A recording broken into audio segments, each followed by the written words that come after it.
Welcome to my channel. இன்றைக்கான வீடியோவில் நம்ம எதை பற்றி பார்க்க போகிறோம்னு பார்த்தீங்கன்னா, டிஎன்பிஎஸ்சியோட குரூப் 4 ஹால் டிக்கெட் வந்து இப்போ ஆன்லைனில் விட்டுருக்காங்க. அதை எப்படி நம்ம டவுன்லோட் பண்ணுறது அப்படிங்கிற வீடியோ தான் இன்றைக்கி உங்களுக்கு சொல்ல போகிறேன்.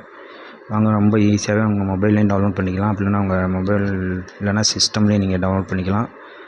அது எப்படி என்னங்கிறத நான் இன்றைக்கான வீடியோவில் உங்களுக்கு சொல்கிறேன். வாங்க, இந்த வெப்சைட்டுக்குள்ளே போய்க்கோங்க. வெப்சைட்டோட லிங்க் கூட நான் டிஸ்கிரிப்ஷனில் கொடுத்துறேன். கிளிக் பண்ணி ஓப்பன் பண்ணிக்கோங்க. ஓப்பன் பண்ணிவிட்டு இதில் போய்ட்டு நிரந்தர பதிவு விவரங்கள் இருக்குல்ல, அதுக்குள்ளே போய் தான் நீங்கள் ஹால் டிக்கெட் வந்து டவுன்லோட் பண்ண முடியும். டைரெக்டாக டவுன்லோட் பண்ண முடியாது. அவங்க அப்ளிகேஷன் நம்பரு எல்லாமே இருந்தாலும் நீங்கள் டைரெக்டாக டவுன்லோட் பண்ண முடியாது. உள்ளே போய்ட்டு தான் நீங்கள் டவுன்லோட் பண்ண முடியும். அந்த நிரந்தர பதிவு விவரங்களை கிளிக் பண்ணிக்கோங்க. கிளிக் பண்ணிவிட்டு உள்ளே போனீங்கன்னா நெக்ஸ்ட் பேஜில் பார்த்தீங்கன்னா, புதிய பதிவு உள்நுழைவோர் ஏற்கனவே பதிவு செய்தவர் வந்து கிளிக் பண்ணிக்கோங்க. கிளிக் பண்ணிவிட்டு அதில் உள்ளே போய்ட்டு உங்கள் ஐடி பாஸ்வேர்டு வந்து என்ட்ரு பண்ணிக்கோங்க.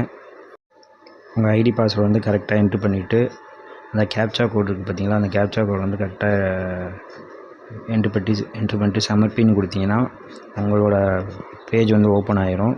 லாகின் ஆனதுக்கப்புறம் உங்கள் பேஜ் இப்படி தான் இருக்கும். இதில் பார்த்தீங்கன்னா நிறைய ஆப்ஷன் காமிப்பாங்க. இதில் பார்த்தீங்கன்னா கரண்ட் அப்ளிகேஷனில் போய்ட்டு உங்கள் அப்ளிகேஷன் நம்பர் வந்து நோட் பண்ணி வச்சுக்கோங்க.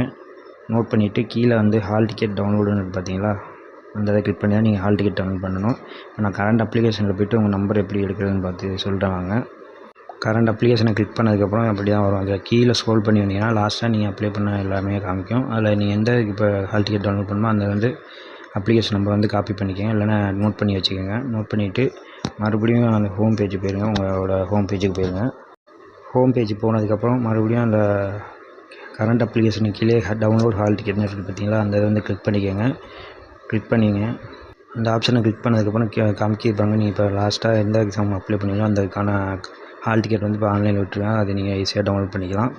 டவுன்லோட் ஹால் டிக்கெட்னு போட்டு பார்த்தீங்கன்னா அதை கிளிக் பண்ணிங்கன்னா நெக்ஸ்ட் பேஜ் வரும். அந்த நெக்ஸ்ட் பேஜில் வந்து பார்த்தீங்கன்னா உங்களோட அப்ளிகேஷன் நம்பரும் உங்களோட டேட் ஆஃப் பர்த்தும் கொடுத்து நீங்கள் உங்கள் ஹால் டிக்கெட் வந்து ஈஸியாக டவுன்லோட் பண்ணிக்கலாம். நான் இப்போ என்னோடய அப்ளிகேஷன் நம்பரும் இந்த டேட் ஆஃப் பர்த்தை கொடுத்து எப்படி டவுன்லோட் பண்ணுன்னு சொல்கிறேன் பாருங்கள். கொடுத்ததுக்கப்புறம் கொடுத்து டவுன்லோட் கொடுத்தீங்கன்னா ஹால் டிக்கெட் வந்து வந்துடும். அதில் உங்களோட டீட்டெயில் எல்லாமே கரெக்டாக இருக்கான்னு செக் பண்ணிவிட்டு நீங்கள் பிரிண்ட் அவுட் எடுத்துக்கலாம்.